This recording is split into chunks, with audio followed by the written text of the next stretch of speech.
বিসমিল্লাহির রহমানির রাহিম। দেশ এবং দেশের বাইরে থেকে যে সকল বিদেশগামী প্রবাসী ভাইরা আমার এই প্রোগ্রামের সাথে এই মুহূর্তে সংযুক্ত হলেন এবং এই প্রোগ্রামটি দেখছেন, উপভোগ করছেন, আমি সাজ্জাদ হোসেন খান, মেহেরিমা গ্রুপ অফ কোম্পানির চেয়ারম্যান এবং তৃষা ওভারসিজ RL 1185 এর স্বত্বাধিকারী। আপনাদেরকে জানাই অনেক অনেক প্রীতি এবং শুভেচ্ছা। তৃষা ইন্টারন্যাশনাল ওভারসিজ লিমিটেড, বিশ্বস্ত এবং আস্থার প্রতীক। সবার সাথে আগামীর পথে আমি সবসময় থাকি আমার প্রিয় মুখ বিদেশগামী প্রবাসী ভাই বোনদের সাথে। দক্ষ হয়ে বিদেশ যাবেন, অর্থ সম্মান দুটি পাবেন, এই স্লোগানকে সাথে নিয়ে আমি কর্মীদেরকে সবসময় দক্ষ করে ইউরোপ সহ মধ্যপ্রাচ্যের বিভিন্ন দেশে পাঠিয়ে থাকি এবং কর্মীদেরকে তথ্যভিত্তিক তথ্য দিয়ে থাকি। আজকেও তার ব্যতিক্রম নয়। আমি এই মুহূর্তে আপনাদেরকে পূর্বে অনেক সময় যখন ইউরোপের কোনো ওয়ার পারমিট হতো, ওয়ার পারমিটের গল্প নিয়ে, এতগুলো ওয়ার পারমিট হয়েছে, অমুকের ওয়ার পারমিট হয়েছে, এই তথ্যগুলো নিয়ে আসতাম এবং তারপর থেকে আমি ওয়ার পারমিটের এই গল্প নিয়ে বন্ধ করে দিয়েছি যখন আমি বুঝতে পেরেছি ইউরোপের ওয়ার পারমিট কখনো ভিসার গ্যারান্টি গ্রহণ করে না। ইউরোপের ভিসা পেতে হলে আপনাকে সরাসরি ভিসা স্টিকার পেতে হবে, ভিসা অ্যাপ্রুভাল পেতে হবে, যেটার শতভাগ গ্যারান্টি থাকে। আজকেও তেমন সুখবর নিয়ে এই মুহূর্তে হাজির হয়েছি। গতকালকে আমরা ইউরোপের 9 জন কর্মীকে ফ্লাইট করেছি। দৃশ্যমান আমরা বিএমইটি দিয়ে বিমান ওঠা পর্যন্ত কর্মীদেরকে সব কিছু প্র্যাকটিক্যাল দেখিয়েছি, স্টিকার দেখিয়েছি। বিএমইটি করি নাই, কর্মীকে বুঝিয়ে দিয়ে নাই, এই গল্পে আমি বিশ্বাসী নয়। আমি বিশ্বাসী আমার কর্মী বিএমইটি স্মার্ট কার্ড নিয়ে বৈধভাবে বৈধ একটি কোম্পানিতে এয়ারপোর্ট ওঠাকালীন সময় পর্যন্ত আমি কর্মীদের বিভিন্ন বিষয়ে আপনাদেরকে ব্রিফ করি, কারণ মার্কেটে অনলাইন পদ্ধতির মধ্য দিয়ে অসংখ্য ভিসা স্টিকার দিয়ে মানুষের সাথে প্রতারণা দিন দিন যেন বেড়েই চলেছে। তাই এর সাথে চটকপদ কথা শুনে কখনো আকৃষ্ট হওয়া যাবে না। তবে একটি মুগ্ধা কথা হলো, ইউরোপ নিয়ে এখন কোনো সাফল্যের কথা বলতে গেলে তার আগেই আমার কন্টেন্টগুলোতে চলে আসে কর্মীদের মালয়েশিয়া নিয়ে নানা দিক্ত কথা। অর্থাৎ আমি যখন কোনো সফলতার কথা বলি এবং কোনো সফলভাবে কোনো ইউরোপের ভিসা পাই, কিন্তু সেখানে আমি খেয়াল করি সমস্ত কর্মীদের একটি চাওয়া, মালয়েশিয়ার আপডেটটি কী। প্রিয় বিদেশগামী প্রবাসী, আজকে শুধু এই 4 জনের যারা ভিসা পেয়েছেন নাম ঘোষণা নয়, সাথে সাথে আমি এই মুহূর্তে আপনাদের মালয়েশিয়া নিয়ে একটি টপিক্সের কথা বলছি এবং এই 4 জন যারা ভিসা পেলেন তাদের নামগুলো ঘোষণা করছি। মালয়েশিয়া নিয়ে ইতিমধ্যে মানুষের মধ্যে নানান প্রকট দ্বিমত পোষণ হচ্ছে। যে যার মতো করে, যে সকল কন্টেইনার, ইউটিউবার, ব্লগার, তাদের ইচ্ছা মতো তারা বিভিন্ন তথ্যভিত্তিক তথ্য দিচ্ছেন। সকলেই অত্যন্ত বিচক্ষণ, কাউকে আমি বলবো না ভুল দিচ্ছেন, আবার অনেকেই বুঝে না বুঝে বিভিন্ন ধরনের কন্টেন্ট ক্রিয়েট করছেন। তাই আমি বলবো মালয়েশিয়ার গল্পটি টোটালি 2 দেশের মন্ত্রিপরিষদ, 2 দেশের সরকার, 2 দেশের দূতাবাস এবং আমাদের দেশের প্রবাসী কল্যাণ মন্ত্রণালয়, মালয়েশিয়ার মানব সম্পদ মন্ত্রণালয় সহ স্বরাষ্ট্র মন্ত্রণালয় এটার সাথে রিলেটেড। পৃথিবীর কোনো দেশে কর্মী পাঠাতে গিয়ে একটি সরকার এত বারবার বৈঠক এবং এত নীতিমালা, এত সংস্কার, এত পদ্ধতি আর কোথাও হয়েছে কিনা আমি জানি না।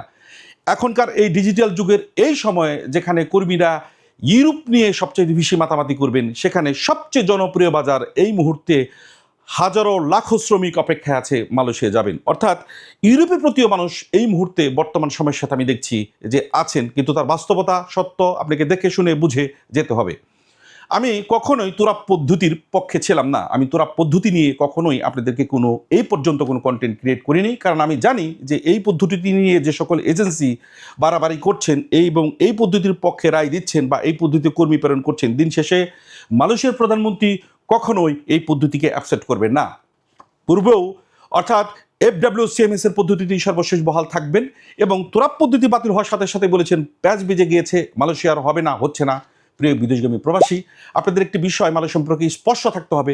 মালয়েশিয়া বাংলাদেশের একটি সোর্স কান্ট্রি, যেটার কর্মী নেওয়ার ব্যাপারে একমাত্র পার্লামেন্টারিভাবে, অর্থাৎ বাংলাদেশকে ঘোষণা দিয়েছে পরদিন থেকে কর্মী নেবে, বিষয়টা এরকম নয়। এমইও সাইনের মাধ্যমে, অর্থাৎ বাংলাদেশের সরকার এবং মালয়েশিয়ার সরকার যৌথ বিবৃতির মধ্য দিয়ে তাদের পার্লামেন্টারিতে যে বাংলাদেশ থেকে জনশক্তি রপ্তানি করব এবং তারা নেবেন, সেটা তাদের পার্লামেন্টারিভাবে আইন করে শর্ত সাপেক্ষে এটি পাশ হয়েছে।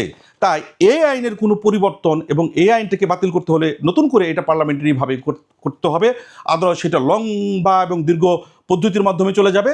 তাই মালয়েশিয়া আমি যেদিন বাংলাদেশে ঘোষণা দিয়েছি, অনেকে আমাকে অনেক নেগেটিভ মন্তব্য বলেছেন এবং অনেকে বলেছেন যে এটা আমি একটি চাপাবাজি করছি, মালয়েশিয়া খুলিনি। মালয়েশিয়ার কলিং পদ্ধতি চালু হয়েছে, এতে কোনো ভুল নেই। যেদিন থেকে আমি বলেছি, তারপর থেকে আজকে পর্যন্ত যত প্রসিডিউরগুলো হচ্ছে, 2 দেশের যত লেখালেখি, 2 দেশের যত সংস্কারকরণের জন্য যত পদ্ধতিগুলো নিয়ে আলোচনা হচ্ছে, এটি একটি কর্মী পাঠানোর প্রক্রিয়া মাত্র, আর কিছু নয়।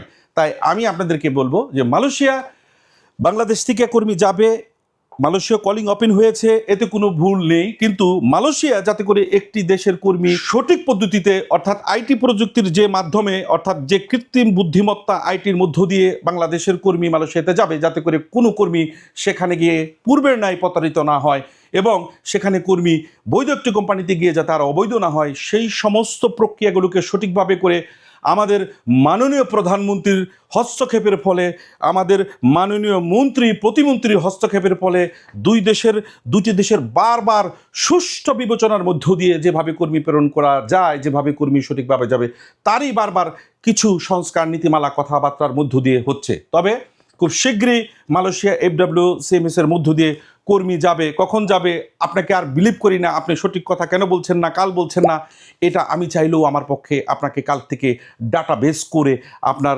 মেডিকেল করে আপনার পদ্ধতিগুলো চালু করা সম্ভব নয়। প্রিয় বিদেশগামী প্রবাসী, সবসময় মনে রাখবেন যে এজেন্সিগুলো মালয়েশিয়া কর্মী প্রেরণ করবে তারা অনেক লম্বা সময় ধরে আপনাদের মতো প্রচুর মালয়েশিয়ার এজেন্ট, চাইনিজ এজেন্ট, ওই দেশে আমাদের নিয়োগকৃত স্পন্সর যাদের মাধ্যমে অ্যাপ্রুভালগুলো কিনে আমরা বৈধভাবে একটি সুনির্দিষ্ট ব্র্যান্ড কোম্পানিতে কর্মী প্রেরণ করি, এগুলো একটি সুষ্ঠু সমাধানের মধ্য দিয়ে দীর্ঘদিন ধরে ইনভেস্ট করতে হয়। আপনারা যারা লাফালাফি করছেন ইনভেস্ট না করে, টাকা না দিয়ে, আমরা ইনভেস্ট করেও লাফালাফি করতে পারি না, কারণ 2 বছরে এই 1200 অ্যাপ্রুভাল বিভিন্ন কোম্পানিতে আমাদের কোম্পানি থেকে আমরা অ্যাপ্রুভ করার জন্য ইনভেস্টের ধারাবাহিক তালের মধ্যেই আছি, কিন্তু দিন শেষে বাজার না খোলা পর্যন্ত এই ইনভেস্টমেন্ট আমাদের উঠে আসে না। তাই আপনাদের চাইতে আমাদের তাগিদটা অনেক বেশি, এই বিষয়গুলো মাথায় রাখতে হবে। এবং মালয়েশিয়া আশা করতেছি যে ইতিমধ্যে সমস্ত চিঠি চালাচালি এবং আলোচনার সমস্ত সংস্করণ প্রক্রিয়া করে আপনাদেরকে সরকার যখন যেভাবে, এটা নিয়ে আমি স্ট্যাটাস দিয়েছি গত 2 দিন আগে, আমার বিভিন্ন মেডিকেল কবে হবে, কখন টাকা দিবেন, কখন টাকা দিবেন না, কেউ পাসপোর্ট জমা করবেন না, টাকা জমা করবেন না, এই বিষয়গুলো নিয়ে অতিরিক্ত ট্যাক্স, অতিরিক্ত ফোন এবং অতিরিক্ত কৌতূহলের কারণে আমি সুন্দর করে প্রেজেন্টেশন করে আপনাদেরকে সেখানে একটি ছোট লেখন লিখেছি। ওটা ভালো করে পড়ুন, দেখুন, শুনুন, বুঝুন, নিজস্ব বুদ্ধিমত্তা দিয়ে আপনার মালয়েশিয়ার বাজার কখন কোন মুহূর্তে খুলব। আমি যেদিন সবসময় একটি কথা বলি, যেদিন শুরু হয়েছে সেদিন ডাটা করে আমি আজকে 50 জন কর্মীকে একটি নির্ধারিত মালয়েশিয়া অনুমোদনকৃত মেডিকেল সেন্টারে মেডিকেল করব, বিরতি দিব, সেই দিনই হবে মালয়েশিয়ার মেডিকেল শুরুর প্রকৃত এবং পারফেক্ট ডেট। তাই অপেক্ষা করুন, কোনো মেডিকেল প্রক্রিয়া এখনো শুরু হয়নি, আমি আপডেট দেবো। মালয়েশিয়ার কর্মীদের নিয়ে অনেক কথা বললাম, আরেকটা কর্মী ভাইরা আছেন রাশিয়া নিয়েও অনেকে আমার কাছে জানতে চাচ্ছেন, আমাদের রাশিয়ার আপডেট কি, অফার লেটার আসলো, ওয়ার পারমিট কখন হবে, এ কখন দাঁড়াবো। প্রিয় বিদেশগামী প্রবাসী প্রত্যেক কর্মীরাই কেন যেন প্রতীক্ষা অপেক্ষা করে ধৈর্যহীন হয়ে পড়েন। আপনাকে বিদেশ যেতে হলে ধৈর্য সহকারে অপেক্ষা করতে হবে। রাশিয়া নিয়েও আমি খুব শীঘ্রই একটি এইরকম সফল ভিসাগুলো হাতে নিয়ে আপনাদের সামনে হাজির হব। তার আগে এই মুহূর্তে ভাইগুলোর নাম ঘোষণা করছি। এই যে আমার হাতে যে ভিসাগুলো সফল, গতকালকে ইউরোপ অনেকগুলো ফ্লাইট করেছি, আজকে সকালে ঘুম থেকে উঠেই আর একটি গ্রুপের ভিসা রিসিভ করেছি। এই সফলতা আমার নয়, এই সফলতা আপনাদের। এই সফলতা আপনাদের বলতে তাদেরই যারা অপেক্ষা ছিলেন। এখানে ওয়ার্কার ছিল 9 জন, বাকি 5 জন আমার কাছ থেকে পাসপোর্ট এবং টাকা রিটার্ন নিয়ে গেছে, তাদেরকে কোনোভাবেই মানাতে পারিনি। তারা আজ পর্যন্ত পাসপোর্ট টাকা নিয়ে কোনো অফিস থেকে যেতেও পারেননি। তো যদি এই ভাইদের মতো ধৈর্য ধরে বসে থাকতেন, তারা হলে এই ভাইদের সাথে আগামী কয়েকদিনের মধ্যে আপনাদের ফ্লাইটও সাফল্যের মতো এবং ক্যামেরাবন্দি করে আমিও গর্বের সহিত আপনাদেরকে বলতে পারতাম। এটা আপনাদেরকে মনে রাখতে হবে। এই মুহূর্তে আমি নাম ঘোষণা করছি 298 MD সাকিন, মুন্সিগঞ্জ গাজারিয়ার এই ভাইটি তার TRC এবং ভিসা অ্যাপ্রুভাল পেলেন। It's not a work permit, it's not a contract file. এটাই হচ্ছে ভিসা অ্যাপ্রুভাল, যা বিগত সময়ে একেবারে ধারাবাহিকভাবে একটির পর একটি গ্রুপ দিচ্ছি এবং ফ্লাইট করছি। এই ভাইটি তার ভিসা অ্যাপ্রুভাল এবং তার TRC কার্ডটি 1 বছর রিসিভ করলেন। 275 আতিকুর ইসলাম, আরিফুল, পলাশ, নরসিংদীর ভাইয়েরা সবসময় কেন জানে আমার কাছে প্রতি গ্রুপেই কেউ না কেউ ভিসা পেয়ে থাকেন।